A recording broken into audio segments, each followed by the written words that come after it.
Hello दोस्तों, welcome to my channel tips from Ajay. दोस्तों, सोचिए खारघर से निकलते ही सिर्फ कुछ ही मिनटों में आप नवी मुंबई इंटरनेशनल एयरपोर्ट पहुंच जाए।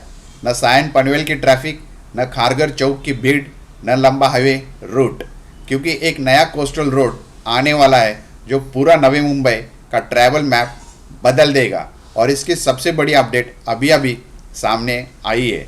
दोस्तों, ये प्रोजेक्ट सिडको का एक अल्ट्रा मेगा मास्टर स्ट्रोक है, क्योंकि ये रोड सिर्फ एक एयरपोर्ट को ही नहीं जोड़ती बल्कि तीन सबसे प्रीमियम जोन्स को डायरेक्ट लिंक देती है। तो आईसीपीए यानी international corporate park Navi Mumbai का मिनी बीकेसी, ये पहला। दूसरा है खारघर गोल्फ कोर्स और तीसरा है फेडरेशन ऑफ फुटबॉल एसोसिएशन यानी FIFA standard centre of excellence, यानी कॉरपोरेट स्पोर्ट्स टूरिज्म सबको एक ही रोड से सुपर फास्ट एक्सेस। और सबसे बड़ा फ़ायदा, सायन पनवेल हाईवे की भीड़ आधी हो जाएगी। पहली बार नवी मुंबई में एक ऐसा अल्टरनेट रूट बनेगा जो सिर्फ ट्रैवल टाइम ही कम नहीं करेगा बल्कि पूरा ट्रैवल फ्लो बदल देगा। इस कोस्टल रोड की वजह से एयरपोर्ट तक पहुंचने का समय 20-25 मिनट से घटकर 8-10 मिनट रहेगा। बेलापुर खारघर बेल्ट में प्रॉपर्टी वैल्यू में 20 से 30% तक जंप दिखाई देगी। दोस्तों, वाटर फ्रंट टूरिज्म और पीएमएवाई यानी प्रधानमंत्री आवास योजना टाउनशिप को भी ये सीधा बूस्ट करेगा। ये रोड 2026 की शुरुआत से कंस्ट्रक्शन मोड में चला जाएगा। ये कंफर्म अपडेट है, लेकिन यह एक ट्विस्ट है। इस प्रोजेक्ट में ऐसा फीचर है जिसे किसी ने हाईलाइट ही नहीं किया। ये कोस्टल रोड नवी मुंबई की पहली मल्टी यूटिलिटी कॉरिडोर बनने जा रही है। जितनी तेज़ी से गाड़ियाँ चलेगी उतनी ही smooth water transport plus public transit को भी ये सपोर्ट मिलेगा। यानी आने वाले समय में खारघर से एयरपोर्ट तक सिर्फ रोड ही नहीं बल्कि हाइब्रिड कनेक्टिविटी मिलने वाली है। ये पूरी planning Navi Mumbai international airport के फेज़ 1 और फेज़ 2 के एक्सपांशन को ध्यान में रखकर की गई है दोस्तों। लेकिन असली सवाल यह है, खारघर के कौन से सेक्टर्स इस कोस्टल रोड के सबसे बड़े लाभार्थी बनेंगे, कौन सी माइक्रो लोकेशन का सबसे बड़ा एप्रिसिएशन होगा और कौन से प्रोजेक्ट सीधे एयरपोर्ट रेडी जोन्स बन जाएंगे। तो जिस विषय पे आज हम बात करने जा रहे हैं दोस्तों, वो है खारघर से नवी मुंबई इंटरनेशनल एयरपोर्ट तक अब मिनटों में सफ़र, कोस्टल रोड की मेगा अपडेट। ये काफ़ी इंटरेस्टिंग वीडियो होने वाला है। वीडियो अंत तक देखिए। वीडियो कैसा लगा तो आप कमेंट करके हमें फीडबैक बताइए। चलिए दोस्तों, इस विषय को लेकर आगे चर्चा शुरू करते हैं।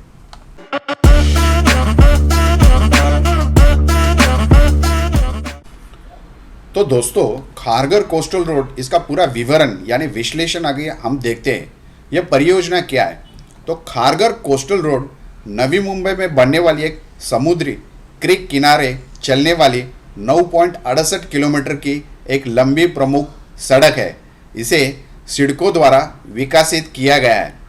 ये सड़क खारघर यानी सेक्टर 16 से सीबीडी बेलापुर, नेरुल और आगे नवी मुंबई इंटरनेशनल एयरपोर्ट तक बेहतर तरीके से जोड़ने के लिए डिज़ाइन की गई है। सड़क का एक हिस्सा पनवेल क्रीक पर स्टिल्ट एलिवेटेड स्ट्रक्चर पर बनेगा। सायन पनवेल एक्सप्रेस हाईवे पर एक ग्रेडेड सेपरेटेड इंटरचेंज फ्लाईओवर भी बनेगा ताकि यातायात में रुकावट न हो। दोस्तों, अगर इस रोड की लंबाई और डिज़ाइन का विश्लेषण करें तो कुल लंबाई जैसा हमने बताया 9.68 किलोमीटर है, चौड़ाई 30 मीटर है। इसमें से 6.96 किलोमीटर का निर्माण होगा, बाकी मौजूदा सड़क से जोड़ा जाएगा। अगर हम इसकी लागत या कॉस्ट देखते हैं तो इस प्रोजेक्ट के लिए सिडको ने लगभग 1020.7 करोड़ का कॉन्ट्रैक्ट जारी किया है। लागत में डिज़ाइन प्लस कंस्ट्रक्शन दोनों शामिल है। काम कब शुरू होगा यानी टाइमलाइन, काम 2026 की शुरुआत में शुरू होने की पूरी संभावना है, जो लेटेस्ट अपडेट अभी आई है। शुरुआत से पहले फॉरेस्ट क्लियरेंस प्लस CRZ मंजूरी ज़रूरी है। निर्माण की कोई समय सीमा 913 दिन, लगभग 2.5 साल, 90 दिन डिज़ाइन 823 दिन, निर्माण।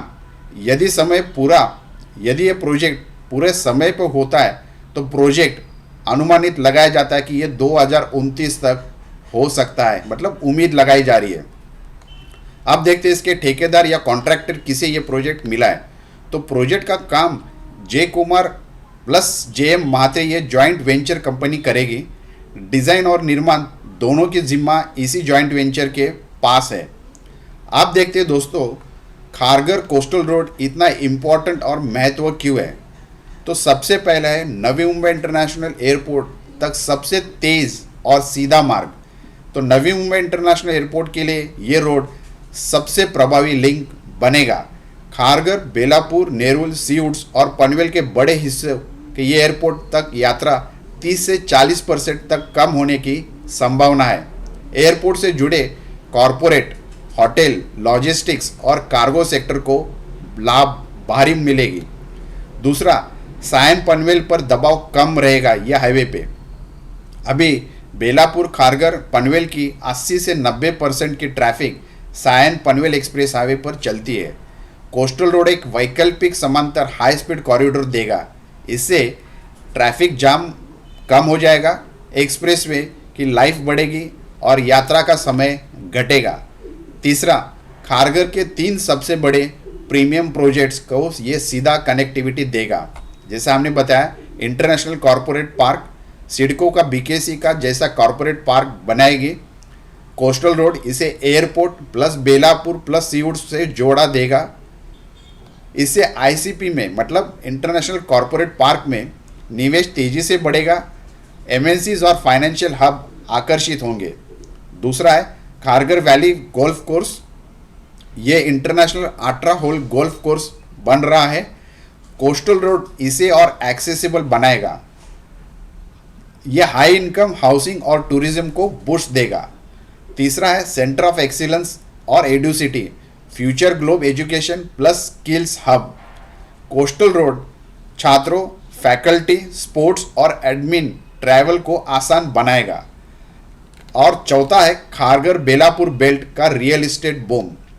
कोस्टल रोड सीधे सीधे प्रॉपर्टी वैल्यू बढ़ाएगा। ट्रैवल टाइम कम, डिमांड बढ़ती है। कॉरपोरेट पार्क, एयरपोर्ट और गोल्फ कोर्स के पास होने से कमर्शियल रेट्स बढ़ेंगे, रेसिडेंशियल प्रीमियम्स जोन तैयार होंगे। दोस्तों, आप ध्यान से सुनना, कौन से सेक्टर्स खारघर बेलापुर बेल्ट के लिए रियल एस्टेट में बूम होने वाले हैं। तो सबसे पहले खारघर में सेक्टर 10 से लेके 13, सेक्टर 15 से लेके 21, सेक्टर 34 से लेके सेक्टर 36। बेलापुर CBD में इन क्षेत्रों में एप्रिसिएशन सबसे ज़्यादा संभावित है। पांचवा पॉइंट जो है वाटर फ्रंट डेवलपमेंट का मौका। सड़क पनवेल क्रीक के किनारे बनेगी। पूरा क्षेत्र अर्बन वाटर फ्रंट बेल्ट बन सकता है। फ्यूचर में water taxi, creek front promenades, cafes, leisure zones और टूरिज्म स्पोर्ट्स को विकास आसान होगा। छठा है massive time savings for future या डेली कम्यूटर्स जिसे हम बोलते हैं। तो कोस्टल रोड खारघर या आगे जाके बेलापुर ट्रैवल टाइम 20-25 मिनट से घटकर 8-10 मिनट तक कर देगा। ऑफिस कम्यूटर्स के लिए एक बहुत बड़ा बदलाव होगा। और सातवां है strategic for Navi Mumbai long term planning. CIDCO ने इसे सड़क को नवी मुंबई का एक मास्टर बैकबोन के रूप में रखा है, क्योंकि ये एयरपोर्ट को जोड़ती है। ये airport plus education plus tourism zones को जोड़ती है। ये सायन पनवेल हाईवे को डीकंजेस्ट करती है। ये future metro plus water transport के साथ इंटीग्रेट हो सकती है। अब देखते हैं दोस्तों, इस प्रोजेक्ट में क्या चैलेंजेस है शुरुआती तौर पे। तो सबसे पहले पर्यावरण प्रभाव। क्रीक और मैंग्रोव क्षेत्र के पास निर्माण होने के पर्यावरण को जोखिम होता है। दूसरा, CRZ जोन नियमों को पालन बेहद ज़रूरी है। ये अपने आप में काफ़ी चैलेंजिंग होती है। कोई भी प्रोजेक्ट जब इस जोन्स में आते हैं तो ये सब प्रोटोकॉल्स या जो अप्रूवल्स है वो फॉलो करना ज़रूरी होता है। दूसरा है ट्रैफिक के चैलेंजेस। कुछ इलाकों में जैसे स्कूल जोन, घनी आबादी में ट्रैफिक प्रबंधन चुनौतीपूर्ण हो सकता है। तीसरा है मंजूरी और देरी की चैलेंजेस। तो फॉरेस्ट क्लियरेंस या CRZ अनुमति देरी के कारण बन सकती है। बड़े इंफ्रास्ट्रक्चर प्रोजेक्ट्स में डिज़ाइन बदलाव और मानसून के कारण काम धीमा हो सकता है। ये आगे फ्यूचर प्रेडिक्ट किया जा रहा है, but over a period of time इसके ऊपर सॉल्यूशन और प्लानिंग ठीक रहती है तो ग्राउंड लेवल पे इसका एग्जीक्यूशन और अप्रूवल टाइम पे आते हैं तो डेफिनेटली ये पॉजिटिवली ये टाइमलाइंस को मीट कर सकता है ये प्रोजेक्ट। चौथा है लागत बढ़ने की संभावना।